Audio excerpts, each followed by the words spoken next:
Assalamualaikum warahmatullahi wabarakatuh. Auzubillahi minasyaitonirrajim. Bismillahirrahmanirrahim. Alhamdulillahillazi hadana lihadza wa ma kunna linahtadiya laula an hadanallah.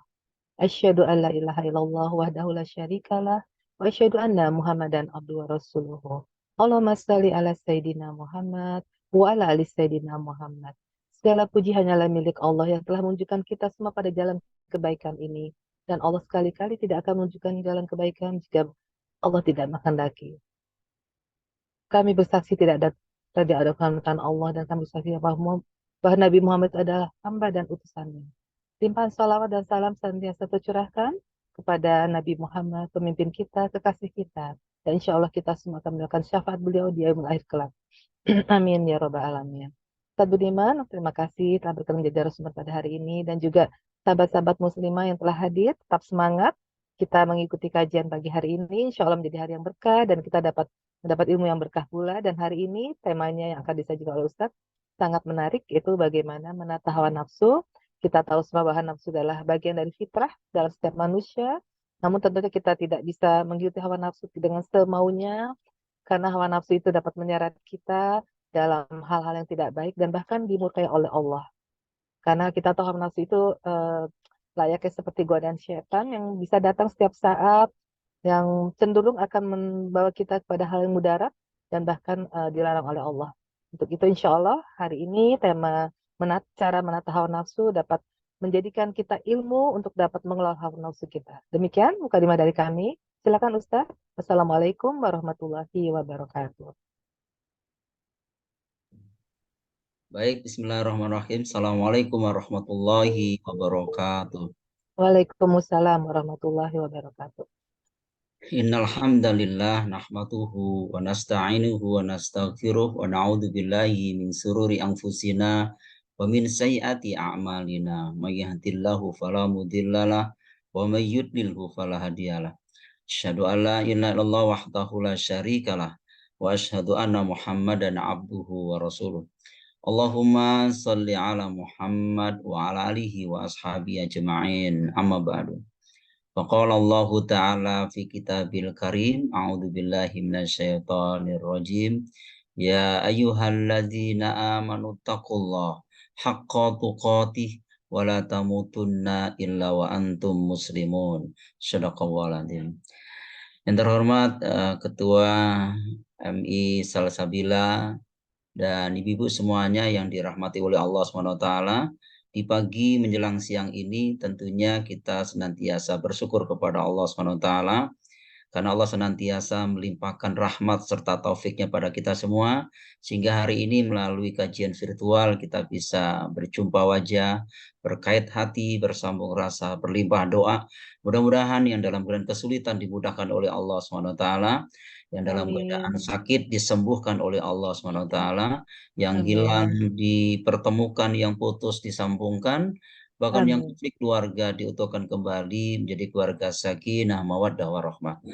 Amin. Ya Rabbal Alamin. Tentunya sholawat serta salam kita sampaikan kepada seorang manusia yang jujur tutur katanya, yang mulia akhlaknya, yang disiplin mutu kehidupannya, yang sabar merupakan kendaraannya, yang takwa merupakan baju kebesarannya, yang harmonis keluarganya, yang tekun ibadahnya, yang bekerja keras dalam kehidupannya, dan yang rasa empati dan peka dalam pergaulannya. Itulah Nabi kita Muhammad Rasulullah Sallallahu alaihi wasallam. SAW. Karena Sallallahu memang tidak ada contoh dan suri teladan yang benar kecuali Nabi kita Muhammad Rasulullah SAW. alaihi wasallam. Ibu-ibu yang dirahmati oleh Allah SWT, hari ini kita akan sharing tentang cara menata hawa nafsu ya. Saya akan share materinya, cara menata nafsu ya. Oke, baik.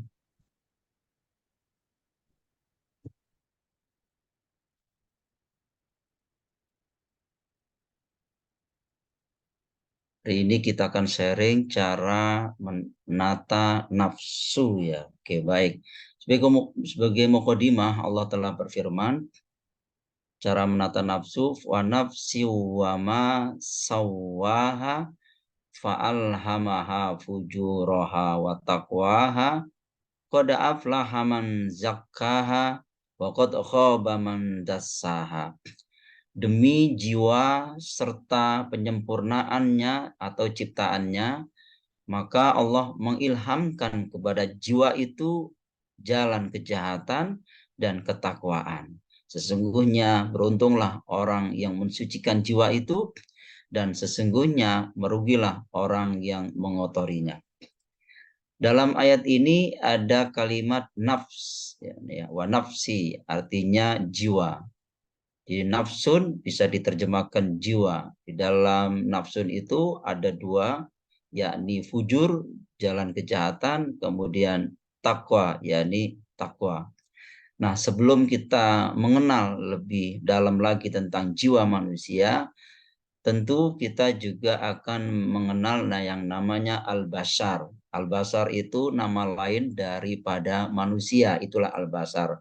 Berarti dilihat dari segi fisiknya, proses dan kejadiannya. Allah telah berfirman di dalam surah 15 ayat 28, wa id qala rabbuka lil malaikati inni khaliqum basyaram min salim min hamaim masnun. Dan ingatlah ketika Tuhanmu berfirman kepada para malaikat, inni khaliqum basyara. Sesungguhnya aku akan menciptakan seorang manusia dari tanah liat kering yang berasal dari lumpur hitam yang diberi bentuk. Di sini ada kalimat basar. Basar itu nama lain daripada manusia. Berarti bicara tentang fisik dan proses kejadian manusia. Tapi sebelum saya jelaskan tentang al-bashar, di sini ada kalimat min solsolin min hamain masnun. Nah, manusia itu diciptakan dari tanah liat kering yang berasal dari lumpur hitam yang diberi bentuk. Artinya kita bisa mengambil iktibar di ayat ini, di ujung ayat ini, walaupun saudara kita, teman-teman kita dan kita wajahnya glowing, ya tentu asal mulanya kita dari lumpur hitam yang diberi bentuk. Walaupun setiap hari facial ya, tapi tetap aja awal mulanya dari lumpur hitam yang diberi bentuk. Tapi sudah sekarang kita tinggalkan kalimat itu, sekarang kita akan jelaskan tentang al-bashar. Jadi al-bashar itu ya bentuk fisiknya. Jadi misalnya proses kejadian manusia, Allah telah berfirman dalam surah 23, ya surah 23 itu surah Al-Mu'minun ayat 12 sampai 14. Saya minta diterjemahkan surah 23 ayat 12 sampai 14. Kita diskusi di sini ya.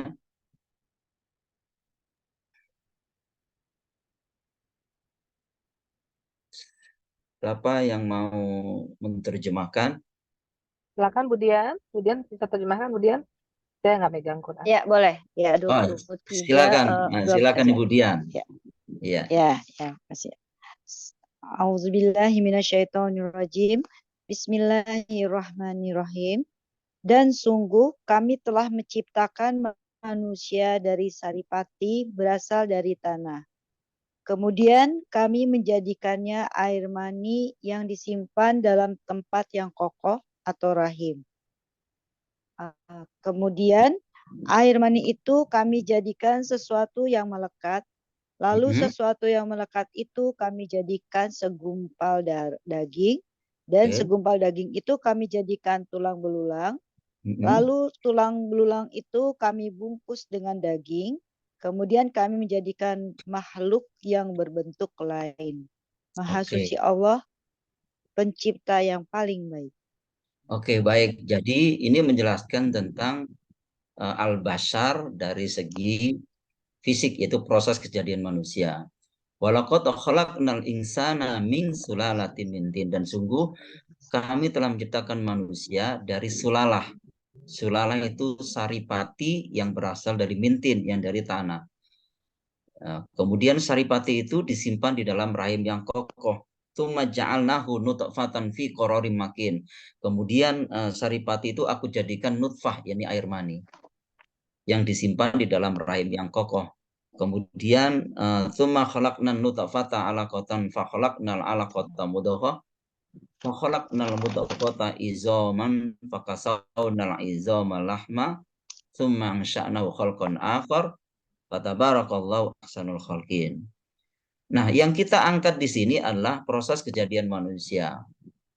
Nah, di dalam proses kejadian manusia, manusia ini ketika mengkonsumsi itu tidak semuanya halal. Ada yang subhat, ada yang haram, ada yang halal. Nah, ini membawa sifat bawaan. Membawa sifat bawaan itulah maka disebut fujur namanya. Jadi disebut fujur. Jadi ketika manusia itu mengkonsumsi itu kan tidak semuanya yang dimakan itu halal. Ada yang subhat, ada yang haram, ada yang halal. Nah, ini membawa sifat bawaan maka disebut fujur. Inilah yang proses kejadian manusia tadi, jadi alaqah, segumpal darah, kemudian izoman, tulang belulang. Nah, ini murni bukan dari makanan-makanan halal. Bisa jadi ada yang subhat, bisa jadi ada yang haram, walaupun hanya sekian persen. Maka ini disebut fujur namanya. Itu disebut fujur. Beda dengan takwa. Kalau takwa itu area Allah, langsung Allah tiupkan ruh, ya. Itu kejadiannya di dalam tubuh manusia. Baik, kita akan lanjutkan. Ini proses kejadian manusia tadi. Makanan yang dikonsumsi kadang ada yang subhat, juga yang haram, dan juga yang halal. Membawa sifat bawaan, maka disebut fujur. Nah, ini tadi yang sudah dibaca, surah 23 ayat 12 sampai 14 tadi. Nah, disebut fujur, ya. Fujur, baik. Kemudian di dalam proses kejadian manusia ini, dari Abu Abdurrahman Abdullah bin Mas'ud radhiyallahu anhu, beliau berkata, Rasulullah SAW menyampaikan kepada kami, dan beliau adalah orang yang benar dan dibenarkan. Sesungguhnya setiap kalian dikumpulkan penciptaannya di perut ibunya sebagai setetes mani, yaitu nutfah, itu selama 40 hari. Kemudian berubah menjadi segumpal darah, itu alaqah, juga selama 40 hari. Kemudian menjadi segumpal daging, mudghah, selama 40 hari. Nah, 40 hari. Oke, berarti genap 120 hari. Kita lihat prosesnya. Nah, kalau roh itu langsung dari begitu tiupkan 120 hari kan Allah tiupkan roh. Roh ini urusan Allah. Kenapa roh ini urusan Allah? Seperti yang tertera dalam surat 17 ayat 85. Yas'alunaka 'anir ruh. Mereka bertanya tentang roh. Roh itu siapa? Roh itu urusan Tuhanku, dan manusia itu dikasih pengetahuan yang sedikit, ya. Roh ini langsung dari Allah membawa semua sifat yang maha baik. Jadi roh itu langsung dari Allah membawa semua sifat yang maha baik. Maka disebut takwa. Nah, karena bercampur, mohon maaf nih, karena bercampur antara fujur dan takwa, maka merubah nama roh menjadi nafs, jiwa. Jadi bercampur antara aja fujur dan takwa tadi, maka merubah nama roh tadi menjadi nafs, artinya jiwa. Di dalam jiwa itu ada dua, yakni fujur dan takwa. Hanya itu. Oke, baik. Ini baru mukhodimah, belum sampai masuk ke cara menata nafsu. Nah, tentu sudah kita baca tadi di surah 91 ayat 7 sampai 10 sudah dijelaskan oleh Allah. Nafsi wa ma sawwaha fa alhamaha fujuraha wa taqwaha qad aflaha man zakkaha wa qad khaba man dassaha. Baik. Sebelum manusia lahir di muka bumi, Allah SWT meniupkan ruhnya, tadi sudah bicara ruhnya, ke janin yang masih dalam kandungan ibu pada usia 120 hari, yakni 4 bulan kehamilan. Nah, prosesnya tadi kan yang dikonsumsi tidak semuanya halal, ada yang subhat, ada yang haram, maka disebut fujur. Tapi Allah titipkan roh di sini langsung dari Allah. Nah, ini membawa sifat yang maha baik, maka disebut takwa. Wa idza sawwatuhu wa nafakhtu fihi mir ruhi. Maka apabila telah kusempurnakan kejadiannya dan kutiupkan kepadanya ruhku, dalam surah Shad 38 ayat 72, ya. Ruh yang ditiupkan itu sebagai daya jiwa manusia ketika kelak berada di dunia. Baik, kita lanjutkan lagi. Nah, ruh itu sumber kehidupan. Ruh itu sumber langsung dari Allah. Akumulasi dari kebaikan itulah takwa. Ya kan? Di dalam surah 17 ayat 85 tadi sudah jelas. Kemudian diibaratkan gelas. Apabila gelas itu diisi dengan air bening, gambarkan bening itulah takwa. Kemudian diisi dengan air lumpur, gambarkan itulah fujur. Nah, itulah fujur. Baik, nah kembali lagi ke sini tadi. Jadi sini tadi, jadi diisi dengan air bening, gambarkan itu takwa. Kemudian kalau diisi air lumpur, gambarkan fujur. Nah, tergantung isi daripada perbuatannya. Baik, kembali kepada sini tadi, itulah fujur. Nah, makanya roh tadi langsung dari Allah, maka disebut takwa. Kalau fujur itu proses kejadian manusia yang dikonsumsi manusia tadi tidak semuanya halal, ada yang syubhat, ada yang haram, membawa sifat bawaan, maka disebut fujur namanya. Nah, sedangkan roh langsung dari Allah membawa sifat yang baik, misalnya, maka disebut takwa. Karena bercampur antara fujur dan takwa, merubah nama roh menjadi nafs. Nah, isi nafs ada dua, fujur dan takwa. Tergantung mana yang lebih dominan, fujurnya atau takwanya. Oke, baik. Kalau begitu kita akan lanjutkan. Bagaimana perjanjian antara Allah dengan janin sebelum dilahirkan? Dalam surah 7 ayat 172, kita perhatikan surah 7 ayat 172. Wa id akhadha rabbuka min bani adama min duhurihim dzurriyyatahum wa ashhadahum ala anfusihim. Anfus di situ, bukan roh, anfus.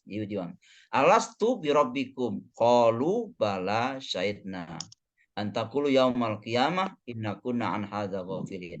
Dan ingatlah ketika Tuhanmu mengeluarkan keturunan anak-anak Adam dari sulbi mereka dan Allah mengambil kesaksian terhadap jiwa mereka, bukan terhadap roh. Ya, roh kan sudah merupakan jiwa tadi.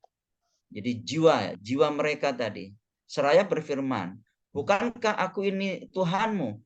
Alastu birabbikum, bukankah aku ini Tuhanmu? Seluruh jiwa tadi yang berasal dari roh tadi, dia mengatakan betul ya Allah. Qalu bala syahidna. Nah, kalimat qalu bala syahidna di sini tanpa berpikir, tanpa ditimbang-timbang, tanpa didiskusikan, langsung spontan. Ketika Allah berfirman wa ashhadu ala anfusim alastu birabbikum, seluruh jiwa atau roh tadi mengatakan qalu bala syahidna. Betul ya Allah, betul ya Allah. Engkaulah Tuhan kami dan kami jadi saksi. Spontan. Nah, setiap manusia ketika di dalam rahim ibunya sudah mengakui keesaan Allah, sudah mengakui ajaran tauhid, dengan kata lain sudah diajarkan sistem Islam. Antakulu yaumal qiyamah inakuna an hadza ghafilin. Kami lakukan yang demikian itu agar di hari kiamat kamu tidak mengatakan sesungguhnya kami Bani Adam adalah orang-orang yang lengah terhadap ini kesan Tuhan. Jadi memang tidak ada alasan tidak diajarkan agama tauhid. Jadi sejak di dalam kandungan ibu, walaupun di dalam rahim orang-orang yang tidak beriman, katakanlah orang musyrikin dan orang kafirin, tetap mereka dikenalkan oleh Allah, alastu birabbikum. Baik. Ini disebut perjanjian primordial.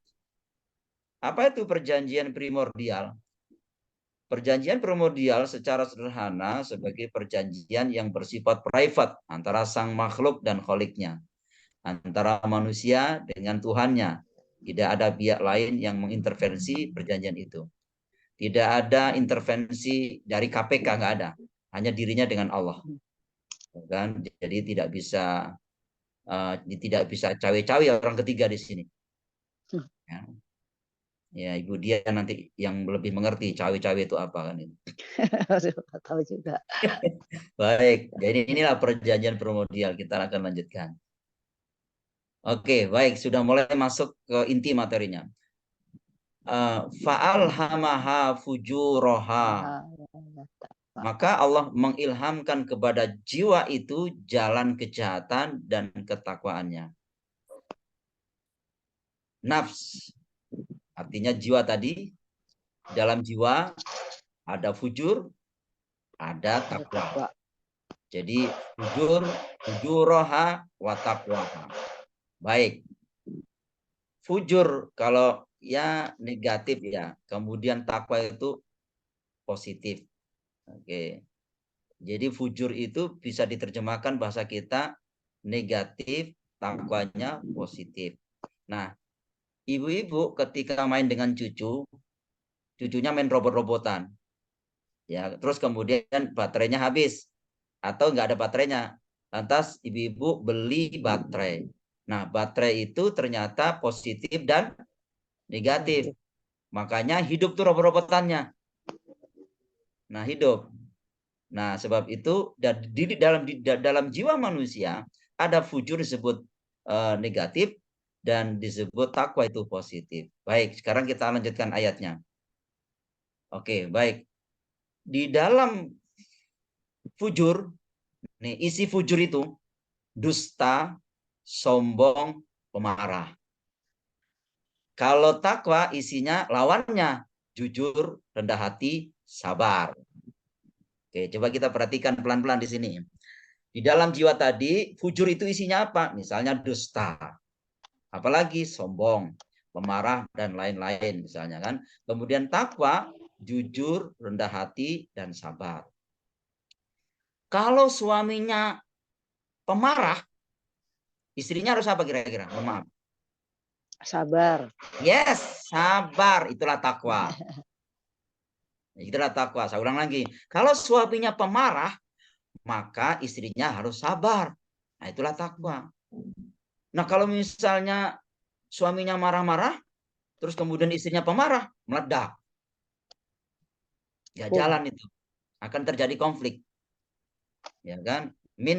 Kalau misalkan baterainya hanya plus semuanya, gak jalan juga itu. Kalau robot-robotan tadi kan.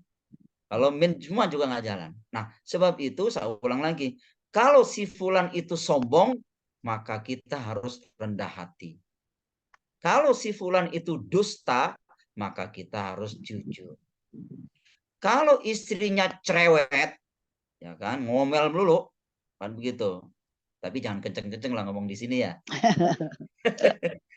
Nanti kedengeran nggak bikin kopi lagi, misalnya.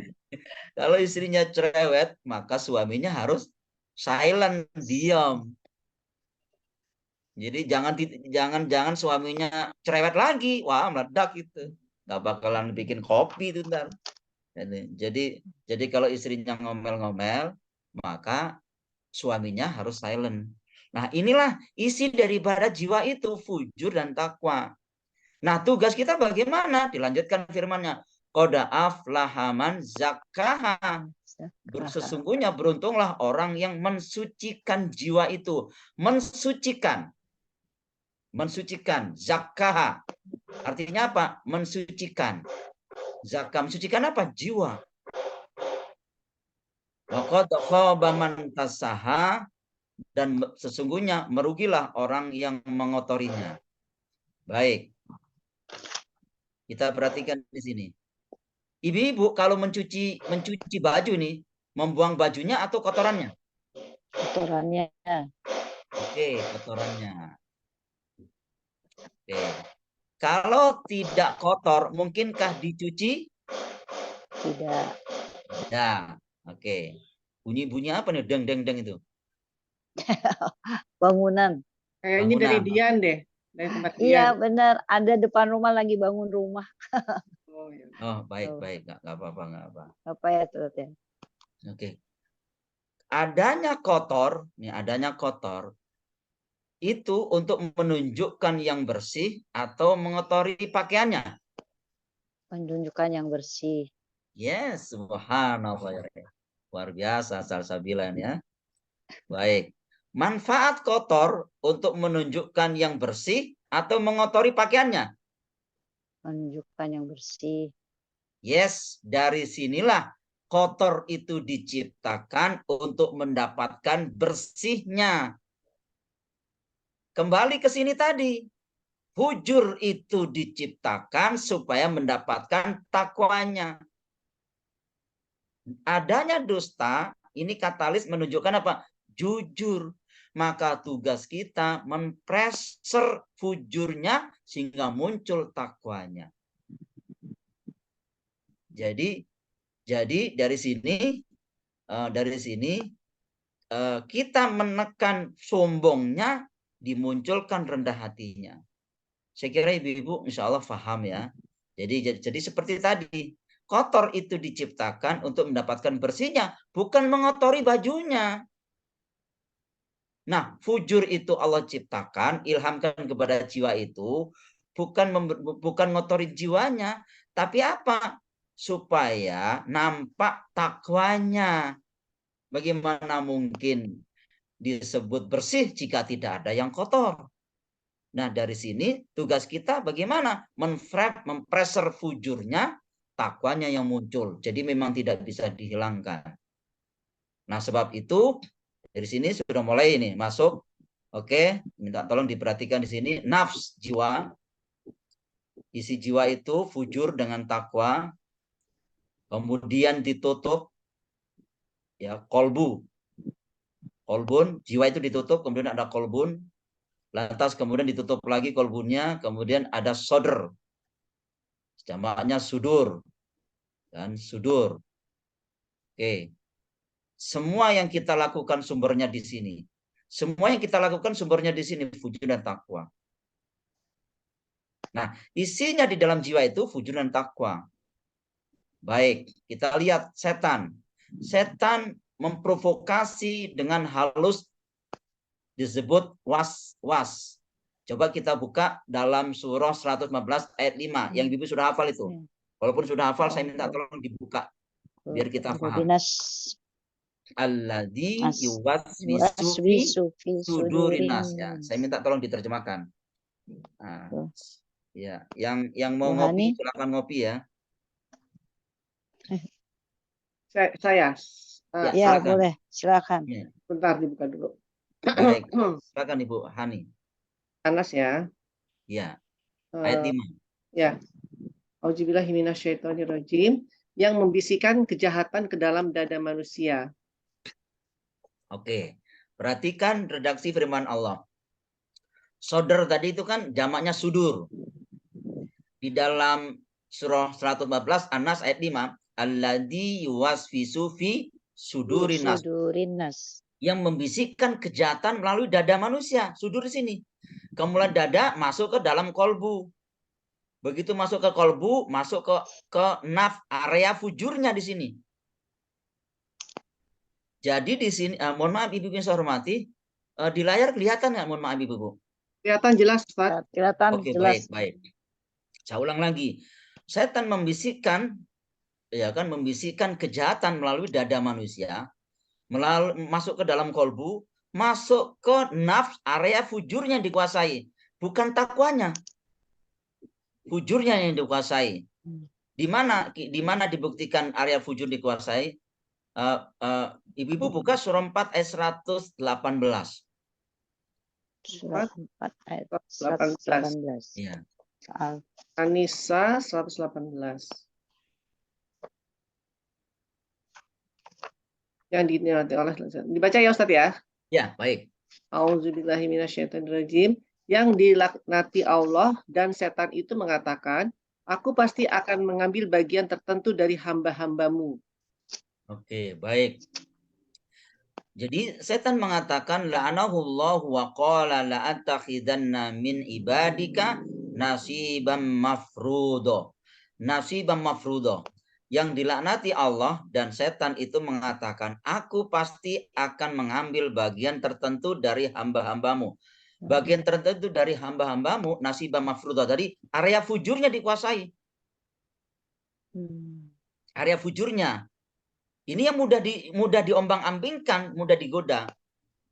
Jadi di sini tadi alladzi yuwaswisu fi sudurinas, yang membisikkan kejahatan melalui dada manusia, membisikkan kejahatan.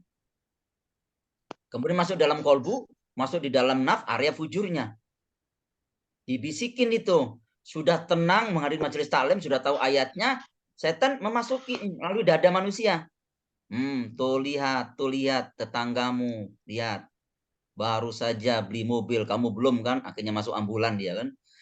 Itu semuanya membisikkan melalui area fujurnya digoda. Dikuasai oleh setan tadi, sehingga muncullah yang disebut sombong, muncul dendam, muncul dengki, muncul nggak suka sama orang. Itu area fujurnya. Dan disinilah setan masuk di area fujur dan digoda. Baik, kita perhatikan. Fujur ini sumber keburukan. Sumber keburukan dalam agama disebut su namanya. Su'un. Ya kan? Di layarnya lihat ya, su. Su itu sumber keburukan. Su sumber keburukan. Jadi fujur ini sumber keburukan. Nah, sumber keburukan. Oke, nah bercampurnya antara su dengan nafs. Walaupun area fujur ya, bercampurnya antara su, sumber keburukan dengan naf, maka disebut nafsu. Paham Ibu di sini ya? Iya. Saya ulang lagi ya. Saya ulangi pelan-pelan. Setan membisikkan kejahatan melalui dada manusia. Alladzi yuwaswisu fi sudurinas, melalui dada manusia. Masuk di dalam kolbu, masuk di area nafs, tepatnya di area fujur. Buktinya di mana? Dalam surah 4 ayat 118. Karena setan mengakui, aku pasti akan mengambil bagian tertentu dari hamba-hambamu, yakni area fujur dikuasainya. Fujur inilah sumber keburukan. Sumber keburukan dalam agama disebut su'un. Su'un artinya sumber keburukan. Nah, su bertemu naf, maka disebut nafsu. Jadi nafsu yang pertama jiwa ya Ustadz ya. Yang nafsu itu kan jiwa. Oke, ya. Jadi naf kan artinya jiwa. Artinya jiwa kan. Nah, di dalam jiwa itu ada dua, fujur dengan takwa. Nah, fujur di sini sumber keburukan. Nah, sumber keburukan ini dalam agama disebut su'un, artinya sumber keburukan. Nah, bercampurnya su dengan naf, dengan jiwa tadi, baru disebut nafsu. Kita buktikan dalam surah 12 ayat 53. 12 ayat 53. Berarti surah Yusuf. Ya, silakan diterjemahkan. Ya. Siapa yang mau kaidah? Mungkin siapa yang ada? Ada kaidah, ada Fitri, ada Femi. Fitri ya, salah satu silakan supaya bisa. Iya. Nanti materinya saya share dalam bentuk PDF ya. Iya, Ustaz. Ya, ayat 23 ya. Iya. Iya, ayat 23. Ayat 53. Ayat 53, ayat 53. Oh, salah ya 53. Oke, ayo. A'udzubillahi minasyaitonirrajim. Bismillahirrahmanirrahim. Dan aku tidak menyatakan diriku bebas dari kesalahan. Karena sesungguhnya nafsu itu selalu mendorong kepada kejahatan. Kecuali nafsu yang diberi rahmat oleh Tuhanku. Sesungguhnya Tuhanku Maha Pengampun, Maha Penyayang. Baik, kita perhatikan redaksi firman Allah tadi. Jadi fujur itu sumber keburukan, maka disebut su'un, artinya sumber keburukan. Bercampur su dengan naf, maka disebut nafsu. Nah, kita buktikan dalam surah 12 ayat 53. Wa ma ubarri'u nafsi. Inna nafsa la amaratum bisu'i. Nah, begitu bahasa Arabnya kan. Wa ma ubarri'u nafsi. Inna nafsa la ammaratum bisu'i. Su kan tadi. Illa marahima rabbi inna rabbi ghafurur rahim. Dan aku tidak membebaskan diriku dari kesalahan. Karena sesungguhnya nafs tadi, inna nafsa la ammaratum bisu, itu selalu menyuruh kepada kejahatan. Jadi nafsu itu selalu mendorong kejahatan. Berarti awalnya dari mana? Fujur. Dari fujur di sini. Selalu mendorong kejahatan. Nah, di sini dilanjutkan illa ma rahima rabbi inna rabbi ghafurur rahim. kecuali nafsu yang diberi rahmat oleh Tuhanku. Siapa nafsu diberi rahmat oleh Tuhanku? Artinya fujurnya ditekan, muncul takwanya. Muncul takwanya. Berarti disinilah keinginan sesuai dengan aturan Allah, bukan aturan dirinya. Itulah nafsu dirahmati. Nafsu mutmainah itu ya, Ustaz. Oh iya, nanti sudah loncat jauh itu. Oke, nanti akan ke sana. Nafsu mutmainnah, nafsu lawamah, nafsu amarah. Ya. Alhamdulillah. Ya, luar biasa nih Bu Dian, luar biasa. Ustazah Dian. Oh, Ustazah Dian. Diajarin Ustaz. Baik. Ya, baik. Jadi di sini tadi sesungguhnya nafsu itu selalu menyuruh kepada kejahatan. Intinya hanya nafsu saja itu mendorong kejahatan, kecuali nafsu yang diberi rahmat. Nah, nafsu yang diberi rahmat inilah nafsu yang selalu sesuai dengan aturan Allah. Seperti nanti ada nafsu mutmainnah, ya kan, jiwa yang tenang, keinginan yang sesuai dengan aturan Allah. Itulah nafsu yang dirahmati. Contoh, ingin kaya boleh nggak? Boleh. Tapi yang tidak boleh adalah manipulasi data, korupsi, nyolong. Kan begitu. Ini yang tidak dibenarkan dalam agama. Ingin menyalurkan libido seksualnya boleh nggak? Boleh. Tapi harus menikah. Tidak boleh berzina, tidak boleh selingkuh. Berarti nafsu tidak boleh dihilangkan. Tetapi nafsu di sini adalah dikendalikan. Kan asalnya kan fujur tadi, fujur nggak bisa dibuang, tapi yang ada di pressure, ya kan, dikendalikan, muncul takwanya. Kalau begitu kita perhatikan skema berikutnya.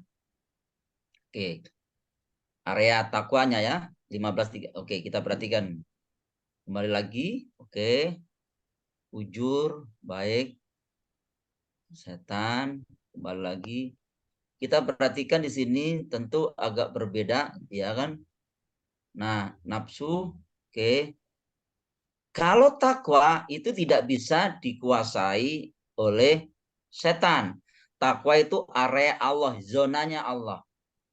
Sehingga setiap manusia pasti bertuhan, walaupun agamanya kafir.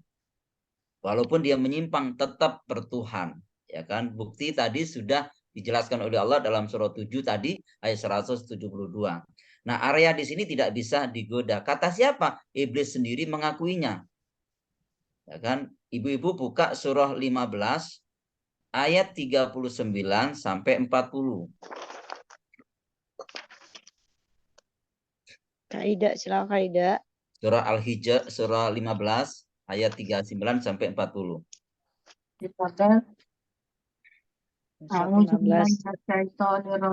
Bismillahirrahmanirrahim. Tentulah mereka berkata, sesungguhnya pandangan kamilah yang dikaburkan, bahkan kami adalah orang yang terkena sihir. Sebentar, surahnya 15 Al-Hijr ayat 39 sampai 40. Oh, 39. Iya, tadi bukan ayat itu. Iblis berkata, nah ini baru benar.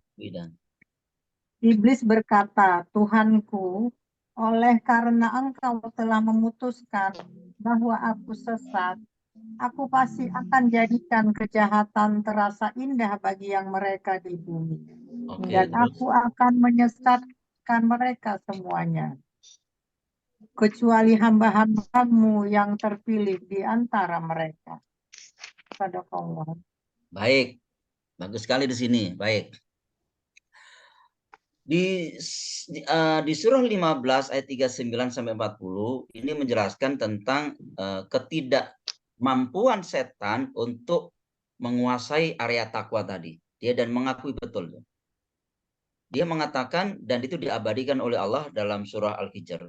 Qala Rabbi bima aqwaitani la uzayyinanna lahum fil ardi wa la uqwiyannahum ajma'in. Iblis berkata, ya Tuhanku, oleh sebab engkau telah memutuskan bahwa aku sesat, pasti aku akan menjadikan mereka memandang baik perbuatan maksiat. Ini masih area fujurnya tadi. Aku akan menjadikan mereka memandang baik perbuatan maksiat di muka bumi ini karena mengikuti hawa nafsu. Dan pasti aku akan menyesatkan mereka semuanya. Kata siapa? Iblis. Dan dia mengakuinya, illa ibadaka minhumul mukhlasin. Kecuali hamba-hamba engkau yang mukhlas di antara mereka. Ikhlas ya. Kecuali hamba-hamba engkau yang mukhlas. Kita perhatikan kalimat mukhlasin di sini. Hamba-hambaku yang mukhlas, bukan mukhlis tapi mukhlas. Kalau begitu kita akan jelaskan terlebih dahulu tentang mukhlas di sini. Ya. Sebelum nanti kita buka surah 14 ayat 22 ya. Ikhlas terdapat dua jenis. Mukhlis dan ada mukhlas. Dan begitu. Kalau mukhlis merupakan orang yang sadar bahwa dia berbuat baik dan ikhlas. Ikhlas pada mukhlis itu kadang-kala masih bisa bocor. Masih bisa bocor. Contohnya apa? Ikhlas ya ikhlas, tapi kan perlu diapresiasi dong, kan gitu. Jadi ikhlas ya ikhlas perlu ya. Kalau mukhlas itu udah totalitas ya, Ustaz. Yes, totalitas. Jadi kan kalau mukhlis kan merupakan orang yang sadar bahwa dia berbuat baik dan ikhlas. Ikhlas pada mukhlis itu kadang kala masih bisa bocor. Tadi contohnya begini, saya ikhlas dong, tapi perlu diapresiasi dong, kan gitu. Masa gini-gini aja, namanya belum ikhlas. Masih bisa digoda oleh setan tadi. Tapi kalau sementara itu mukhlas, ialah orang yang berbuat baik segalanya hanya karena kepada Allah. Itu totalitas mukhlas. Maka dia tidak bisa digoda. Contohnya Nabi Ayub, miskin, ya kan, nggak bisa digoda oleh siapa?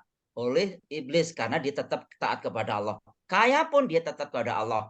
Nggak ada uang pun dia tetap taat kepada Allah. Maka mukhlas orang semacam ini tidak bisa digoda oleh setan. Dia akui sendiri.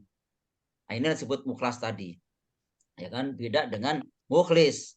Makanya areanya di sini tadi, ya kan, takwanya dia nggak bisa digoda. Tapi kalau di sini pas aku akan menjadikan mereka memandang baik perbuatan maksiat, ini masih area fujurnya di sini karena dikuasainya. Nah, di area takwanya dia mengatakan aku tidak bisa karena ini sudah zonanya Allah. Orang-orang yang meminit nafsunya, ya, meminit jiwanya lebih dekat dengan Allah tadi, setan pun, iblis pun juga tidak bisa menggodanya dan diakui illa ibadaka min humul mukhlasin. Ya, baik. Kalau begitu coba ingat di bagian ini tadi kan setan memprovokasi dengan halus disebut was-was. Ingat surah 14 ayat 22, setan tidak membenarkan perbuatan jahat manusia. Disinilah setan cuci tangan dan kita memang terlena dan tergiur oleh bisikan setan laknatullah tadi. Padahal dia tidak berdaya apa-apa. Dia hanya ikut campur aja. Tapi dia tidak bertanggung jawab. Coba kalau begitu kita buka surah 14 ayat 22.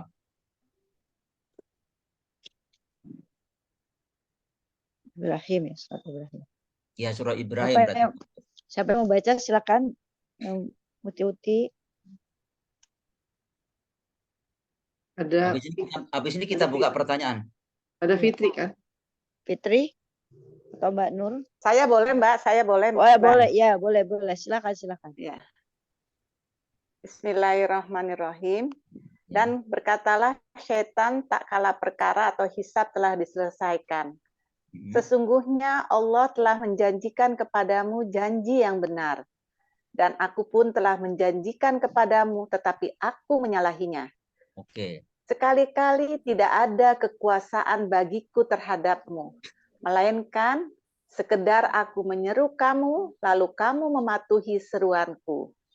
Oleh sebab itu, janganlah kamu mencerca aku, akan tetapi cercalah dirimu sendiri. Aku sekali-kali tidak dapat menolongmu, dan kamu pun sekali-sekali tidak dapat menolongku. Sesungguhnya aku tidak membenarkan perbuatanmu, mempersekutukan aku dengan Allah sejak dahulu. Sesungguhnya orang-orang yang zalim itu mendapat siksaan yang pedih. Nah, jelas tuh pidato Nggak bisa. setannya. Iya, nggak mau disalahin ya Pak Ustadz. Nggak mau disalahin. Jadi inilah pidato setan tatkala hisab telah diselesaikan. Nah, jangan sampai kita nanti mendengar pidato setan. Iya. Kenapa kita mengatakan jangan sampai kita nanti mendengar pidato setan? Iya, karena dianya juga nggak mau tahu katanya. Nggak Karena bertanggung jawab. kalau kita mendengar pidato setan, posisi kita di neraka. Iya. Nah, kan begitu. Jadi kita nggak mau Iya. dengar pidato setan. Cukup di dunia saja kita diinformasikan oleh Allah dalam surah 14 ayat 22. Disinilah setan berpidato. Wa qala syaitanu lamma qudiyal amru. Innallaha wa'adakum wa'dal haq wa'atukum fa'akhlaftukum. Wa ma kana liya 'alaikum min sultanin illa an da'autukum fastajabtum li fala talumuni walumu anfusakum ma ana bimusrihikum wa ma antum bimusrihi inni kafartu bima asraftumuni min qabl inna zalimina lahum adabun alim. Jadi di sini tadi sudah diterjemahkan, dan berkatalah setan tatkala perkara hisab telah diselesaikan, sesungguhnya Allah telah menjanjikan kepadamu janji yang benar, dan aku pun telah menjanjikan kepadamu, tetapi aku menyalahinya. Sekali-sekali tidak ada kekuasaan bagiku terhadapmu, melainkan sekedar aku menyeru kamu, lalu kamu mematuhi seruanku. Oleh sebab itu, janganlah kamu mencerca aku, akan tetapi cercalah dirimu sendiri. Aku sekali-sekali tidak dapat menolongmu, dan kamu pun sekali-sekali tidak dapat menolongku. Sesungguhnya aku tidak membenarkan perbuatanmu mempersekutukan aku dengan Allah sejak dahulu. Sesungguhnya orang-orang zalim itu mendapat siksaan yang pedih. Jadi memang setan hanya sekedar menggoda, tidak menganjurkan manusia berbuat maksiat. Memang sama-sama ya, setan beriman, ya kan? Iblis beriman kepada Allah. Kita juga beriman kepada Allah. Namun bedanya kita dengan iblis beriman kepada Allah namun tidak taat kepada Allah, dia menyalahinya. Sedangkan kita beriman kepada Allah dan taat kepada ajaran Allah. Kan begitu. Nah, dengan demikian di sini setan pun juga tidak membenarkan perbuatan manusia untuk mempersekutukan Allah sejak dahulu. Berarti cuci tangan, tidak tanggung jawab. Artinya, kalau ada manusia berbuat maksiat, maka dia lebih setan daripada setan. Setan pun tidak menganjurkan manusia berbuat maksiat. Dia hanya cari teman supaya mereka mendorong berbuat maksiat. Hanya menggoda saja. Nah, ayat inilah kita jadikan pelajaran bagi kita, termasuk diri saya. Bila perlu, ayat ini dibaca berulang-ulang. Bila perlu ayat ini dikasih frame, misalnya Pak Bigora taruh di kamar kita, luar biasa. No, ingat setan cuci tangan gitu. Jadi kalau kita menebarkan virus fitnah, kita wakil setan berarti. Kalau kita berbuat maksiat, kita wakil setan, padahal setan tidak menganjurkan. Dari sinilah, di sini tadi, ya, jadi area sini tadi, fujurnya, ya kan? Dia tidak bisa masuk ke area takwanya. Di sini tadi masuk ke takwanya, nggak bisa masuk ke takwanya karena di sini sudah dijaga oleh Allah. Dengan demikian, tugas kita adalah bagaimana cara kita mengendalikan nafsu tadi dengan cara nafsu yang dirahmati oleh Allah, sehingga itulah yang disebut nafsul mutmainnah. Baik. Oke, sudah jam 11. Bagaimana sikap kita? Jangan pernah pikir-pikir terhadap tawaran setan. Say no. Automatically. Spontan. Go to hell. Get out, get lost. Wis mau ora gelem, kan gitu ya. Ingat, Nabi Adam jatuh tergoda oleh iblis karena tidak ada kemauan yang kuat untuk melawannya. Nabi Adam jatuh tergoda oleh iblis karena tidak ada kemauan yang kuat untuk melawannya. Kita buktikan. Walaqad ahidna ila adama min qablu fanasiya walam najid lahu azma. Dan sesungguhnya telah kami perintahkan kepada Adam dahulu, maka ia lupa akan perintah itu dan tidak kami dapati padanya kemauan yang kuat. Jadi kalau ada kemauan yang kuat, insya Allah pasti bisa muncul takwanya. Kalau ada kemauan yang kuat, pasti bisa muncul lebih dekat dengan Allah. Contoh, kalau ada kemauan yang kuat untuk bangun jam 3 pagi, insya Allah pasti untuk sholat tahajud. Kalau tidak ada kemauan yang kuat, kita akan tergoda oleh setan tadi. Kenapa demikian? Ingat area fujur tadi, kita sudah bangun jam 3. Area fujur digoda. Wajah kita melihat jam. Masih lama subuhnya. Subuhnya itu jam 4.30. Sedangkan kamu bangun jam 5. Nggak ada salahnya kamu kalau rebahan sebentar. Tarik selimutnya karena AC-nya dingin. Itu area fujurnya tadi. Alladzi yuwaswisu fi sudurinas. Akhirnya ditarik selimutnya kebablasan bangun 5:30. Karena tidak ada kemauan kuat untuk melawan setan tadi. Tapi kalau ada kemauan yang kuat, insya Allah pasti bisa. Contoh, misalnya ibu-ibu mau pergi ke Eropa, ya kan? Katakanlah naik Garuda. Pesawatnya take off jam 5 pagi. Insya Allah ibu-ibu 1:30 sudah bangun, mandi, bebenah, berangkat ke bandara, 4 jam harus ada di bandara, takut ketinggalan pesawat. Bukan begitu ya? Pasti dong. Ada kemauan yang kuat karena mau pergi ke Eropa, keluar negeri, katakanlah begitu. Nah, sama. Kenapa hari-hari biasa tidak demikian? Berarti tidak ada kemauan yang kuat untuk bangun tahajud. Jadi di sini Allah perhatikan, ya kan? Allah perhatikan ternyata dahulu Adam melanggar perintah Allah. Ternyata aku dapati walam nazid lahu azma. Tidak ada kemauan yang kuat. Tidak ada azam dari sini. Baik. Barangkali ini ya nanti kita diskusikan lagi. Sekarang kita buka pertanyaan. Silakan. Karena sebentar zuhurnya cepat soalnya. Ya. Oke. Ada yang bertanya, kami silakan. Oh subhanallah 26. Saya mau nanya. Silakan. Oh Mbak Hani, mau nggak Mbak Hani? Silakan Ibu Hani. Ya. Assalamualaikum warahmatullahi wabarakatuh Pak Ustadz. Waalaikumsalam. Tadi kan Pak Ustadz menggambarkan ya nafs jiwa itu kan terdiri dari fujur dan takwa. Kemudian di atasnya adalah kolbu. Jadi saya mengartikan buat saya kolbu itu ada 2 sifatnya yang di dalam jiwa itu, nafs sama di dalam itu ada fujur sama takwa. Apakah benar di dalam kolbu itu fujur dan takwa itu nggak bisa bersama-sama berdua di dalam situ? Harus salah satu gitu. Misalkan kita takwa ya fujurnya nggak ada. Harus salah satu menonjol kan. Kalau kita fujur ya takwanya otomatis nggak ada gitu ya. Jadi nggak ada orang yang tengah-tengah gitu. Itu pertanyaan pertama Pak Ustadz. Kemudian yang kedua, saya melihat begini, kan ada di beberapa ayat Quran bahwa kita kan nggak boleh kufur nikmat ya Ustadz ya.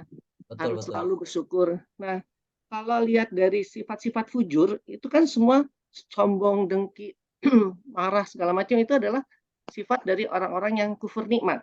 Berarti artinya yang tadi itu yang di kolbu itu kalau kita fujur, berarti kita udah kufur sama nikmat Allah kalau dikuasai oleh fujur. Itu pertanyaannya Pak Ustadz. Terima kasih Pak Ustadz. Baik. Bagus sekali pertanyaannya Ibu Hani. Jadi tidak ada tengah-tengah di situ. Yang ada 2 pilihan itu fa'alhamaha fujuraha taqwa. Aku ilhamkan kepada jiwa tadi antara fujur dengan takwa. Artinya jalan kejahatan dan jalan kebaikan. Bisa kita terjemahkan dalam kehidupan sehari-hari ya. Secara empiris dalam kehidupan sehari-hari, fujur itu berbuat kejahatan. Jahat itu banyak variasinya. Ada yang membunuh, membegal, manipulasi data, korupsi, sombong. Pokoknya negatif. Sedangkan takwa itu adalah sifatnya positif. Sehingga senyum, sapa, tegur, salam, kemudian damai, tidak dengki sama orang. Itulah takwanya. Nah, kita tidak bisa membuang fujurnya. Yang ada mengendalikan fujurnya. Jadi mengendalikan fujurnya tadi supaya tidak muncul, supaya muncul itu takwanya. Sehingga kalau fujurnya dihilangkan itu nggak hidup. Nggak hidup. Karena tadi kan Bukan kotor manusia itu, ya, bukan manusia iya, ya, Ustaz. bukan manusia lagi, malaikat namanya. Iya, iya, iya. Ya, namanya malaikat. Maka nggak bisa digoda oleh setan, malaikat. Malaikat itu ya yang punya baik aja. Makanya dalam rumah tangga, mohon maaf, makanya dalam rumah tangga antara suami dengan istri nggak ada yang sempurna. Ya. Maka harus menyadarinya.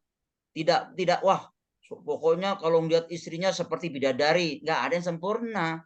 Kalau melihat suaminya harus sempurna, nggak bisa. Semuanya ada kekurangan dan kelebihannya. Nah, tugas kita mempreser fujurnya yang muncul takwanya, sehingga menjadi keluarga yang harmonis. Jadi yang Nah, dominan itu ya, Ustaz ya. yang dominan itu dalam diri kita.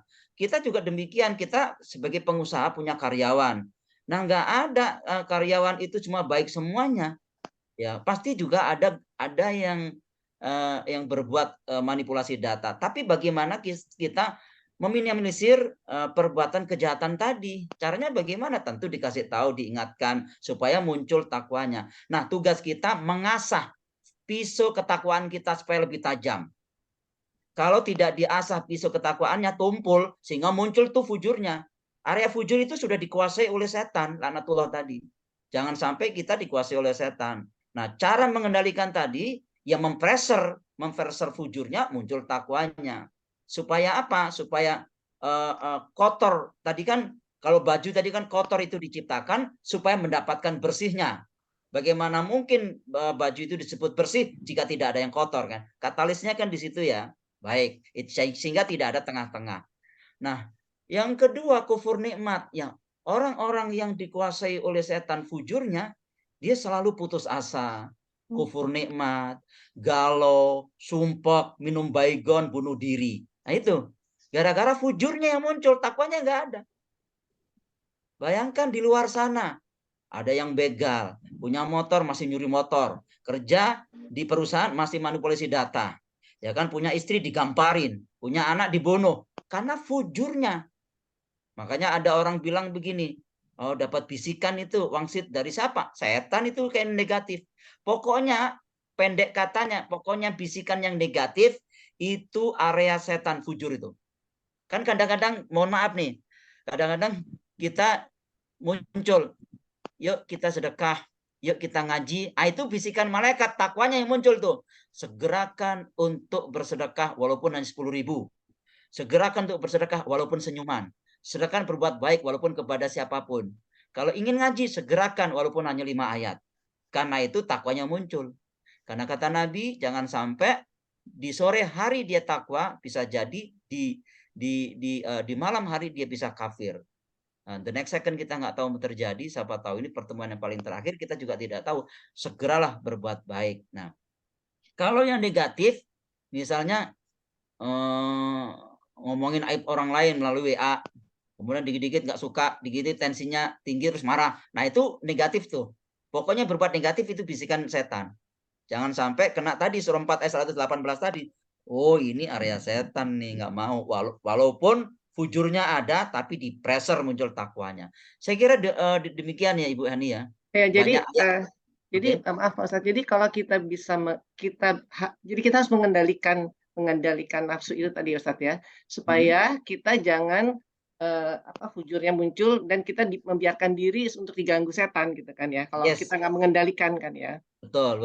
Nah, ada doanya sekarang supaya tidak dikuasai oleh setan, supaya tidak hadir di dalam jiwa kita. Doanya ibu-ibu teman-teman semuanya catat dalam surah 23 ayat 97 sampai 98. Yang ibu-ibu sudah hafal itu? Sudah hafal ya. Ya. Dibaca Ustaz udah. Robbi a'udzubika min hamazati sayatin wa a'udzubika rabbi ayahdurun. Nah, itu doanya.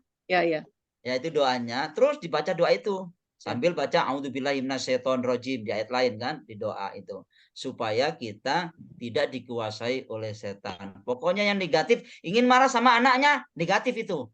Harus dipressure, jangan istighfar, astagfirullahaladzim, nggak boleh. Oh berarti muncul takwanya dengan kasih sayang. Walaupun salah persepsi, ada anak bandel, nggak ada anak nakal, nggak ada, yang ada ujian. Yaitu yang ada ujian. Memang kamu bandel? Nggak ada. Yang ada itu ujian. Maka tugas kita mengendalikan nafsu tadi, fujurnya di pressure, muncul takwanya sehingga kasih sayang. Baik, saya kira demikian ya. Syukran Pak Ustadz. Baik, sama-sama. Ya, Ya, silakan Ustadz, Udil Lain. Assalamualaikum. Ya, saya Mbak. Ya, monggo Mbak. Ya. Monggo Mbak Dian. Tadi Ya, menyambung yang ya tempat Hanif katakan. Jadi sebenarnya kan di dalam jiwa manusia sifat fujur dan takwa itu ada sebenarnya, Ustaz ya. Jadi artinya tidak tadi disebut ada, tapi kita justru di situ Allah tuh bisa kita yang mengendalikan bagaimana si fujur itu kita bisa tekan dan si takwa itu bisa kita munculkan gitu kan. Tapi pada dasarnya kan di dalam jiwa manusia itu sifat kedua itu ada kan gitu. Karena kan tadi kan nafs itu kan berarti ada di dalam jiwa manusia gitu. Nah, jadi artinya sekarang ini pertanyaannya adalah gini, Ustaz. Jadi kalau misalnya kan kalau sudur itu kan biasanya kita terjemahkan di katakanlah dada kita, di dalam dada kita kan. Kemudian kalau kolbun itu kan biasanya bersatuan dengan hati. Nah, itu gimana penjelasan lebih konkretnya gitu. Kalau di dalam sudur kan ada juga sebenarnya sudur itu adalah otak kecil kita gitu kan. Sampai kalau banyaknya ini kan sudur itu dalam dada kita. Itu gimana cara ininya, Ustaz? Cara membaginya antara yang otak kecil dengan sudur dalam dada tuh gimana, Ustaz? Oke, baik. Kalau gitu saya share materi sebentar ya. Saya share materinya lagi. Oke.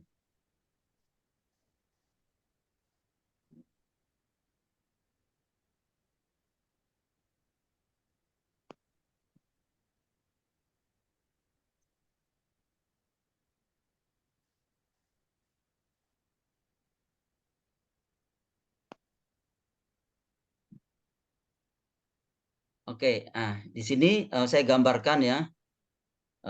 Tadi kan alladzi yuwaswisu fi sudurinas. Sudurinas ya. Yang membisikkan kejahatan melalui dada manusia.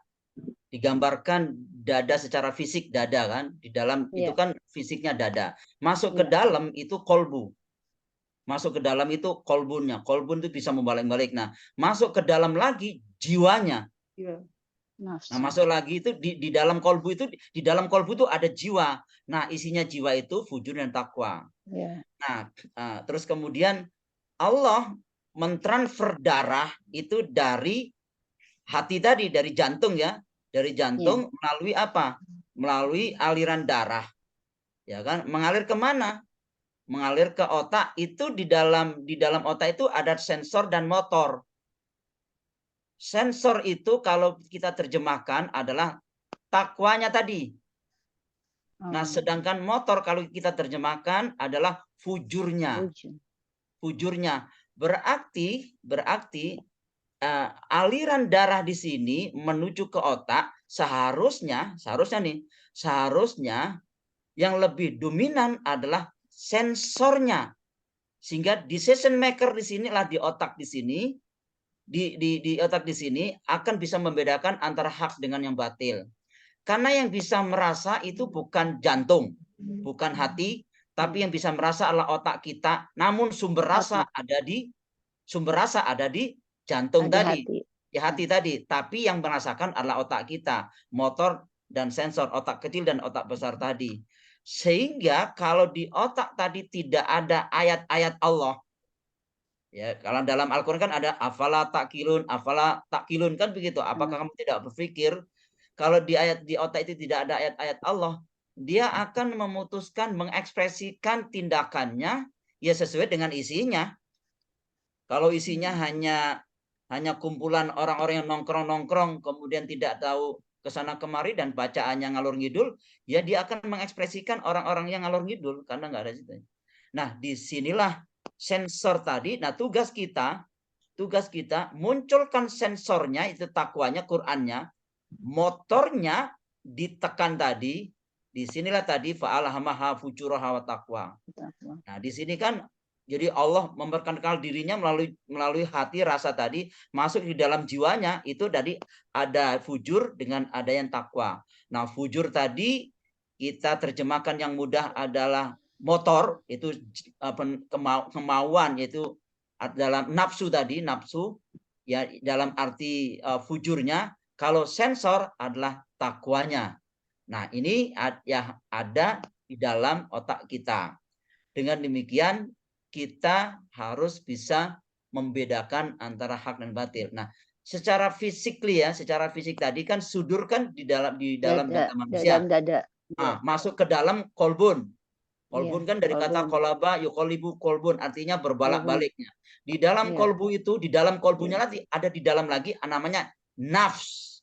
Nafs kalau itu kalau kolbun berbalik-balik itu jadi kayaknya sama dengan jantung ya. Jantung kan sistemnya bolak-balik gitu ya, Ustaz. Iya, jantung. Ya, artinya kan bolak-balik di saat itu kan berbolak-balik tadi kan tergantung terhadap jiwanya tadi.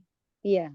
Terhadap jiwanya tadi. Misalnya kalau dia jiwanya kadang baik, kadang enggak kan gitu ya. Kadang baik, kadang enggak. Nah, kolbunya tadi tergantung isi jiwanya tadi. Kadang-kadang positif, kadang negatif kan itu. Makanya dilanjutkan oleh Allah, qad aflaha man zakkaha wa qad khaba man tazab. Beruntunglah orang-orang yang mensucikan jiwanya dan merugilah orang-orang yang mengotorinya tadi. Yang mengotorinya tadi. Berarti di dalam kolbu itu ada naf jiwa tadi. Nah, di naf tadi ada dua, yakni fujur dengan takwa. Nah, kita gambarkan fujur tadi adalah nafsu, ya kan, dalam arti fujur. Ya, kemudian sedangkan takwa disebut ada dalam arti sensornya itu Al-Qur'an. Ya, karena memang berasal dari Allah tadi langsung. Kemudian secara sederhana, misalnya kita lihat bagan secara sederhana. Ketika manusia itu bersahadat, nggak berhenti di sini, dia harus belajar Iqra. Ini banyak ayat-ayatnya, dia harus Iqra. Apa harus dibaca? Al-Quran. Kemudian akal harus masuk di dalam, akal harus diisi dengan Al-Quran. Ilmu sumbernya Al-Quran masuk dalam perasaan dan keinginan. Perasaan dan keinginan di sinilah antara fujur dan takwa tadi. Nah, ini berantem nih. Ini area iblis masuk dalam perasaan dan keinginan. Nah, output daripada perasaan dan keinginan baru disebut orang yang beriman, muslim, kemudian takwa. Nah, ini bagan sangat sederhana di sini. Jadi orang yang Islam nggak berhenti di sini. Yang penting saya Islam. Oh, belum, masih lama prosesnya.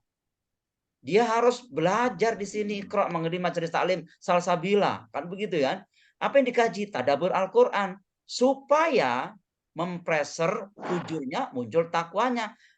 Karena di bagian warna merah di sini perasaan dan keinginan di sini tadi, ini juga akan iblis masuk dalam sini, iblisnya masuk dalam. Nah, ayat-ayat iblis itulah mempengaruhi di sini, kadang-kadang lebih dominannya fujurnya daripada takwanya. Nah, belum sampai keluar dari sini aja udah berantem dulu nih. Kalau di sini dia mampu mengendalikan fujurnya, muncul takwanya, baru disebut baru beriman kata Allah. Baru totalitas, baru kita takwa. Nah, ini bahkan yang sangat sederhana. Nah, akal di sini isinya adalah Al-Qur'an. Maka tidak semua manusia berakal walaupun berakal. Contohnya apa? Contoh ibu-ibu buka nih, mohon maaf nih. Buka surat 39 ayat 18 misalnya. Misalnya nih, saya minta tolong dibuka surat 39 ayat 18. 39 ayat 18 Ustaz. Iya. Az-Zumar ya. 18. Ya, betul Az-Zumar, mohon maaf. Ya, Az-Zumar 18 dia bertulis auzubillahi minasyaitonirrajim. Bismillahirrahmanirrahim. Katakanlah Muhammad, wahai hamba-hambaku yang beriman. 39 ayat 18. Oh, 18 ya. 18-nya berarti yaitu tadi mereka itu 53 itu ya.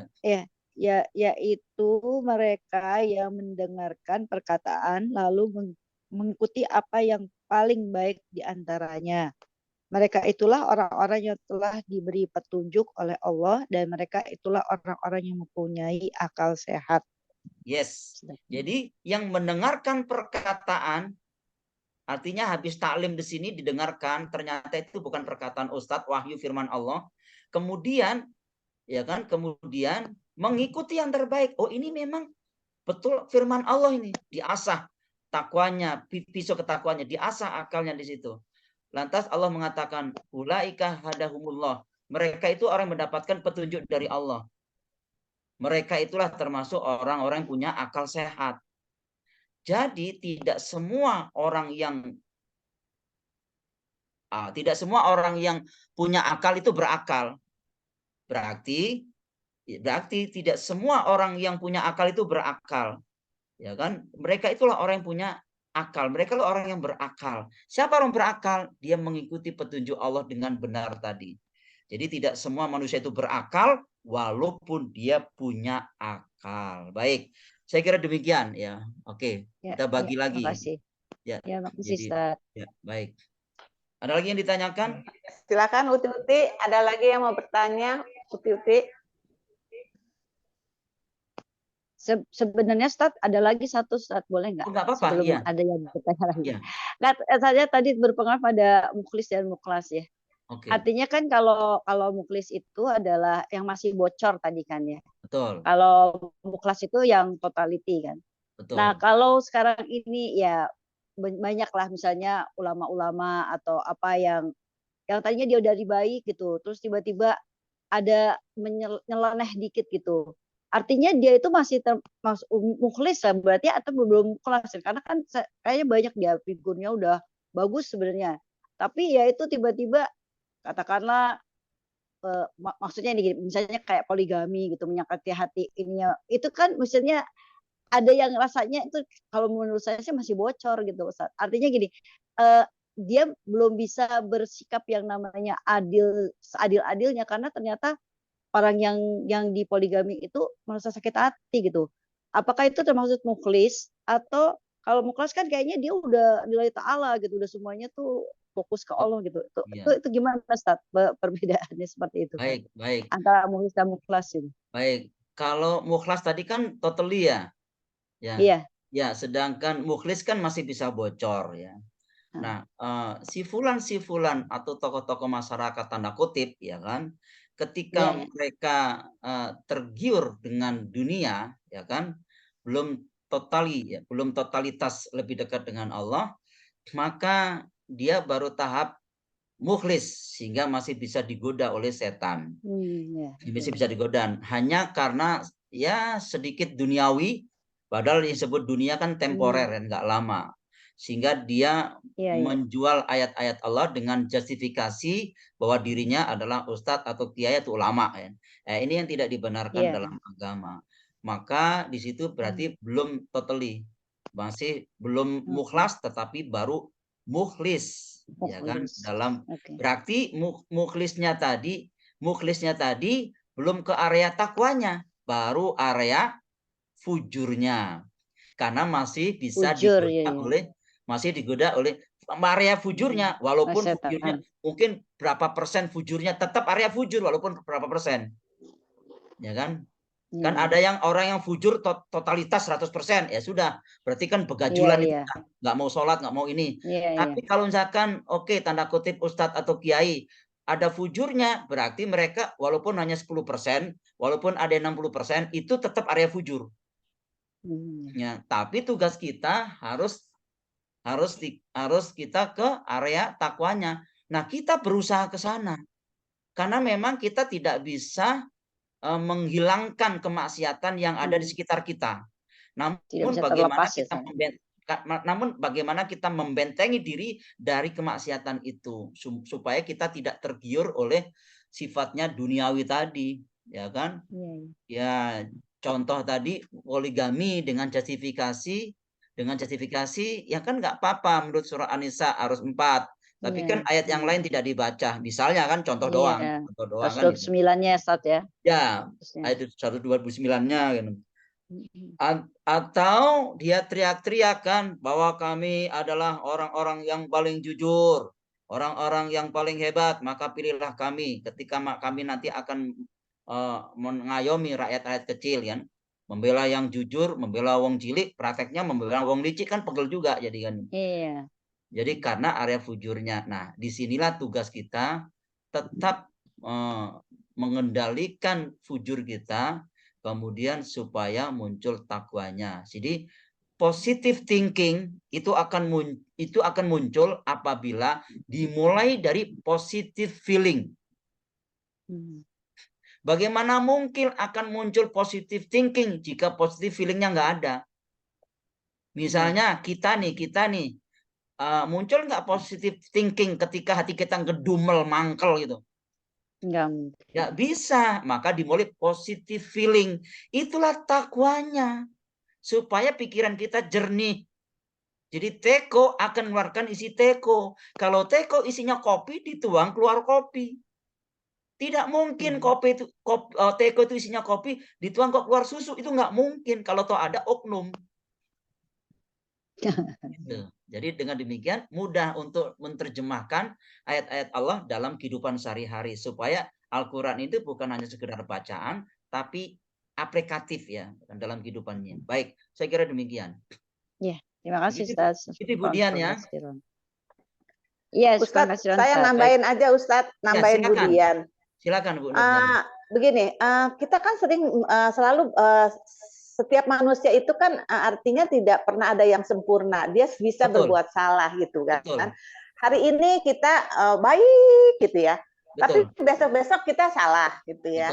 Ya kita disuruh istighfar supaya baik lagi kan begitu. Berarti artinya manusia itu seluruhnya masih dalam diri manusia itu selalu ada sifat futurnya dong Ustadz. Yes. Jadi tidak ada manusia yang takwa dong Ustadz. Oke.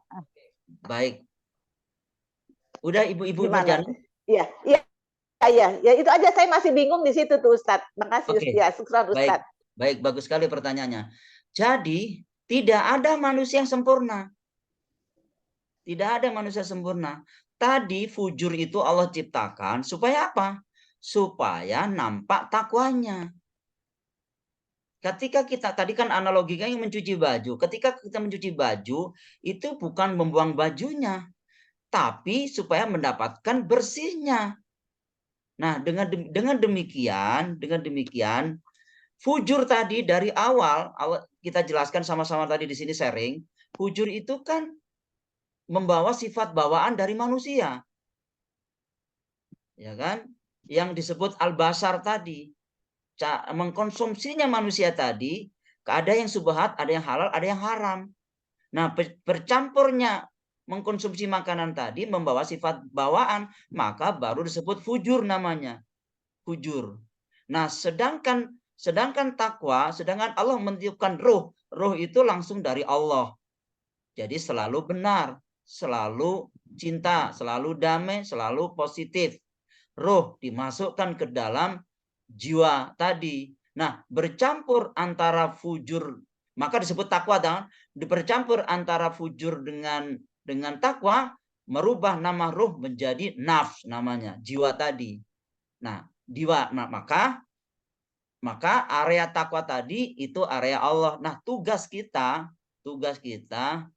mengasah takwanya supaya lebih dominan dalam kehidupan sehari-hari, sehingga mempreser fujurnya, insya Allah kita menjadi orang-orang yang ihsan. Nah, dengan demikian kita tidak boleh merasa paling hebat dan paling benar. Tapi walaupun demikian, walaupun hambanya dosanya segunung, muncul fujurnya, ditunggu kata Allah kapan tobatnya. Kapan tobatnya? Supaya apa? Supaya mereka menjadi orang-orang bertakwa. Jadi Allah akan mengampuni orang-orang yang berbuat kesalahan, fujurnya tadi. Tidak, nggak aku ampuni.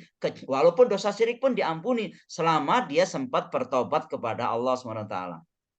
Si fulan pezina, si fulan korupsi, si fulan itu manipulasi data, si fulan itu pendek kata berbuat maksiat. Ketika ending kehidupannya itu bertobat, hatta 2 bulan pun, kemudian dia meninggal, Allah ampuni dosanya. Allah ampuni. Walaupun dia nampak kejahatannya ketika dia bertobat. Contohnya dalam surah 39 ayat 53.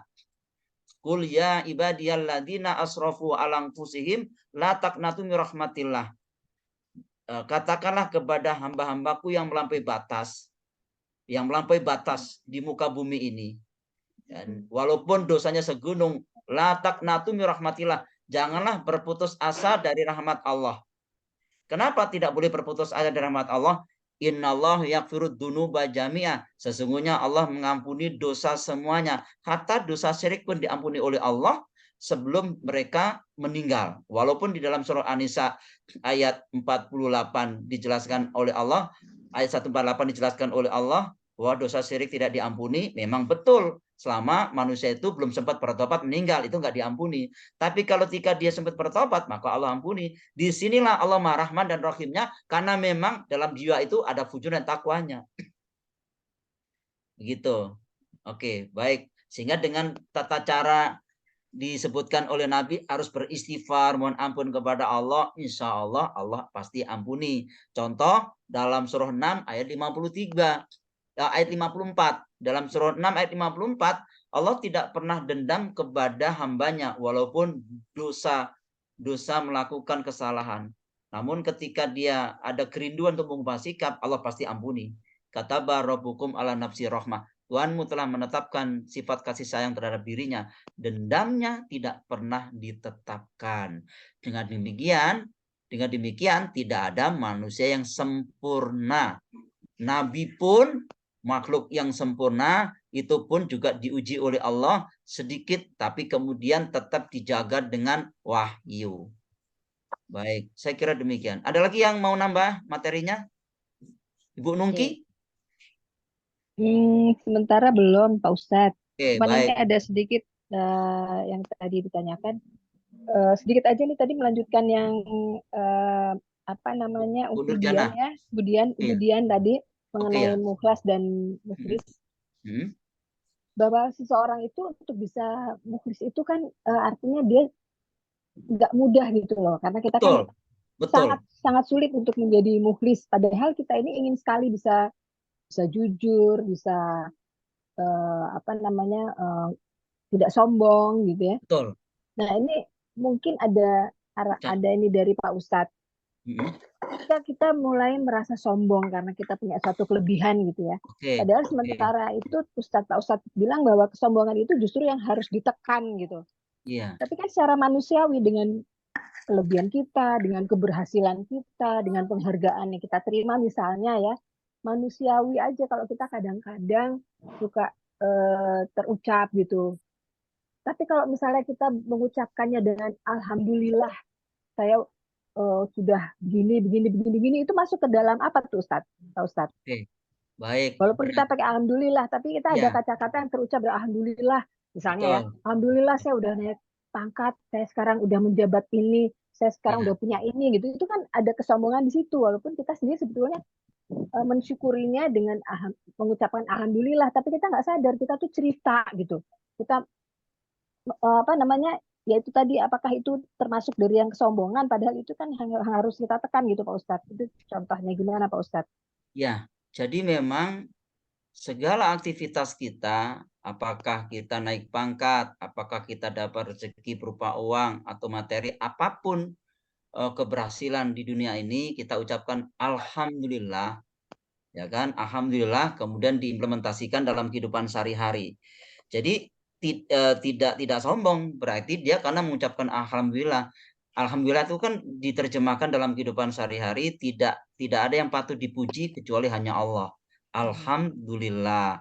Nah, alhamdulillah itulah bersyukur kepada Allah, saya sudah naik pangkat. Setelah itu nanti diasah terus dengan apa namanya, berbuat ihsan, berbuat baik dengan keluarga tetangganya. Tetap dia semuanya ini dengan izin Allah, bukan karena keberhasilan dirinya. Semuanya dengan izin Allah, bukan keberhasilan dirinya. Soalnya nanti kalau tidak diucapkan alhamdulillah, tidak dibarengi dengan bersyukur kepada Allah, nanti setan akan masuk ke area fujur seperti Korun. Aku hebat, aku kaya, aku pintar ini karena kepintaranku, aku berhasil karena kehebatanku. Padahal itu ujian. Karena ujian. Ya, semuanya izin karena Allah. Ya, intinya karena Allah, alhamdulillah saya sudah naik pangkat, bersyukur kepada Allah, ya kan? Kita doakan keluarga kita, anak-anak kita supaya juga berhasil dunia akhirat. Ya cuma kita ucapkan alhamdulillah, berarti itu masih area takwanya. Nah, ini ini yang Allah inginkan, alhamdulillah. Ya kan? Alhamdulillah, ini. Semuanya alhamdulillah, nggak ada lagi. Oke, Jadi insya Allah. nggak semata-mata kita hanya mengucapkan misalnya, oh Bu, aku udah pangkat loh, oh Bu, aku dapat rezeki ini loh gitu, tanpa dia sadari bahwa itu tuh harus disertai dengan rasa syukur yang diucapkan dengan alhamdulillah gitu ya Pak Ustadz ya. Betul, betul, alhamdulillah. Alhamdulillah sudah naik pangkat. Lantas bagaimana ini tanda syukurnya? Tanda syukurnya Rasulullah contohkan, misalnya bersedekah dengan keluarganya, misalnya anak-anak yatim, walaupun hanya sekedar makan-makan, berbagi kebahagiaan. Itulah alhamdulillah tadi bersyukurnya. Syukur itu kan artinya terima kasih ya. Terima kasih itu kalau bahasa Arabnya syukron. Syukron itu artinya terima kasih. Apa itu terima kasih? Terima kasih itu menggunakan sesuai dengan keinginan yang memberi tadi, itulah terima kasih. Misalnya Bu Nungki nih ngasih saya sarung. Bagaimana supaya Ibu Nungki itu senang? Maka sarung itu saya gunakan untuk sholat 5 waktu. Nah, Ibu Nungki pasti senang. Alhamdulillah senang dong Alhamdulillah, Pak. kan gitu. Sama Allah kasih pemberian kepada manusia nih, berupa harta, ya kan, itu dikasih. Supaya tanda syukurnya bagaimana? Manfaatkan terima kasihnya sesuai dengan apa yang Allah inginkan. Pasti Allah senang. Ya. Berbagi lagi ya Pak Ustadz. Berbagi lagi, makanya judulnya terima kemudian kasih kan gitu. Kasih. Ya, terima kemudian kasih. Kasih. Ya kan? Insya Allah diterima terus tuh, nggak bakalan hilang. Terima kasih kan gitu. Baik. Terima kasih Pak Ustadz. Baik, sama-sama. Ya. Ada lagi? Ustadz. Ya, Ibu Ani. Masih bisa ya Ustadz ya? Ini... Ya, nggak apa-apa kita diskusi ya. Nggak, kalau masih bisa. Pertanyaan lagi masih. Monggo silakan. Ada yang mau mengajukan pertanyaan silakan. 7 menit lagi Zuhur. Ya. Kesimpulannya itu berarti di dalam jiwa manusia itu ada nafs dan itunya ada takwa dan fujurnya Ustaz ya. Kan ada jiwa. Jadi si manusia ini dalamnya kan jiwanya manusia itu ada takwa dan fujurnya. Nah, tergantung kita nanti kita mau yang gimana yang kita akan tekan gitu. Artinya kalau kita memang belajar agama apa-apa mungkin nanti takwanya akan naik daripada fujurnya akan menurun gitu kan Ustaz ya. Ya untuk gampangnya dalam jiwa manusia itu selalu ada yang namanya fujur dan takwa itunya Ustaz gitu kan. Iya. Betul. Jadi memang nafsu tidak bisa kita matikan, harus dikendalikan. Misalnya nafsu ekonomi. Ya, akhirnya semangat ya kan? Semangat untuk mencari nafkah dan sebagainya, karena nafsu makan, nah itu kan muncul nafsu ekonomi. Nah, semuanya itu semangat, nafsu itu yang membuat semangat, cuma semangatnya harus yang benar. Nah, yang benar dari mana? Ya takwanya harus dimunculkan. Makanya ada nafsu mutmainnah. Kan tadi kan dalam surah 12 ayat 53 kan dijelaskan, inna nafsa la amaratum bisu, sesungguhnya nafsu itu hanya mendorong berbuat kejahatan, itu nafsu saja. Makanya harus diimbangi nafsu yang dirahmati. Apa nafsu dirahmati? Ya munculkan takwanya, keinginan yang diridhoi oleh Allah. Ikhlas nafsu lawamah juga ada ya nafsu ya, lawamah itu kan menyesal kan. Nanti kita bagi, ada nafsu lawamah, ada nafsu amarah, ada nafsu mutmainnah. Contoh nafsu amarah. Nafsu amarah ini nafsu yang belum dibimbing oleh Allah, yang selalu berbuat jahat tadi.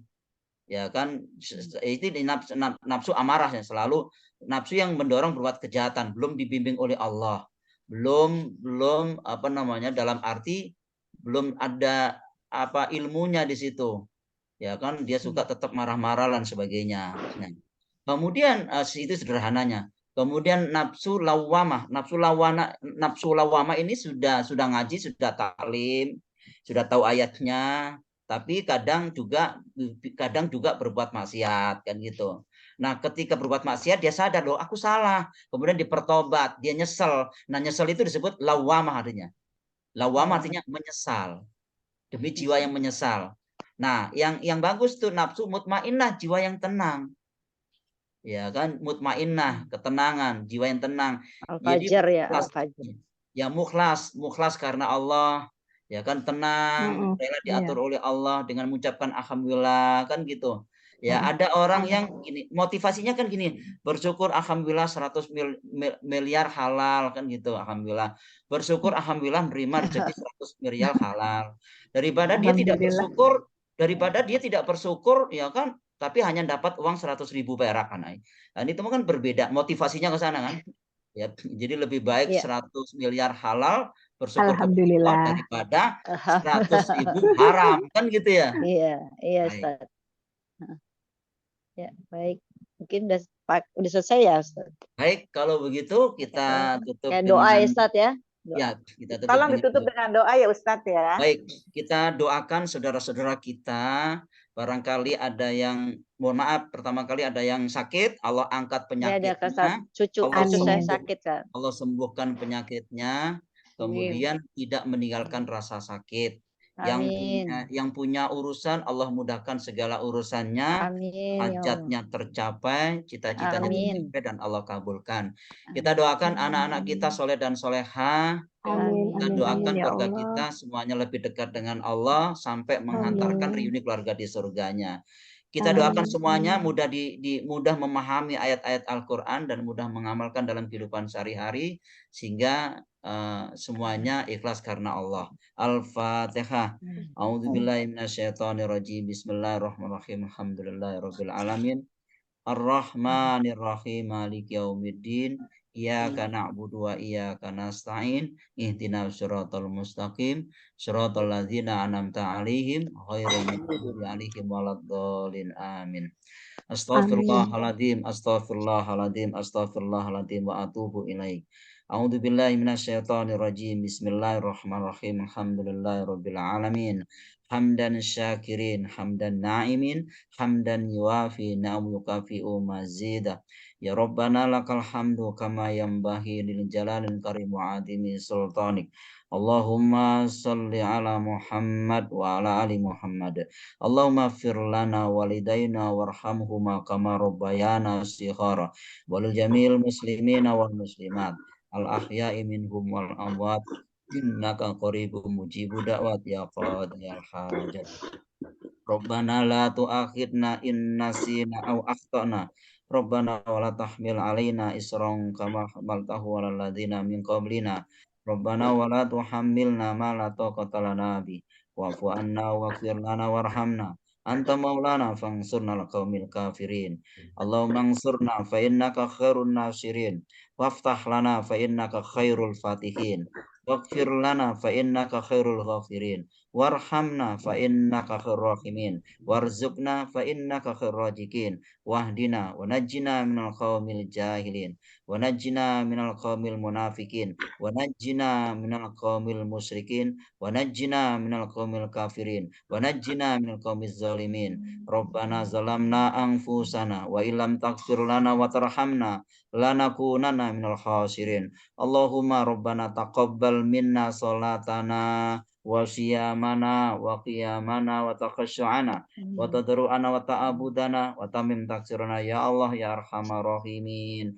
Irhamna ya Allah, irhamna ya Allah. Hasbunallah wa ni'mal wakil, ni'mal maula wa ni'man nasir. Rabbana atina fid dunya hasanah wa fil akhirati hasanah wa qina adzabannar. Wa adkhilnal jannata mal abrar ya aziz ya ghaffar ya rabbal alamin. Rabbana taqabbal minna innaka antas samiul alim. Subhana rabbika rabbil izzati amma yasifun.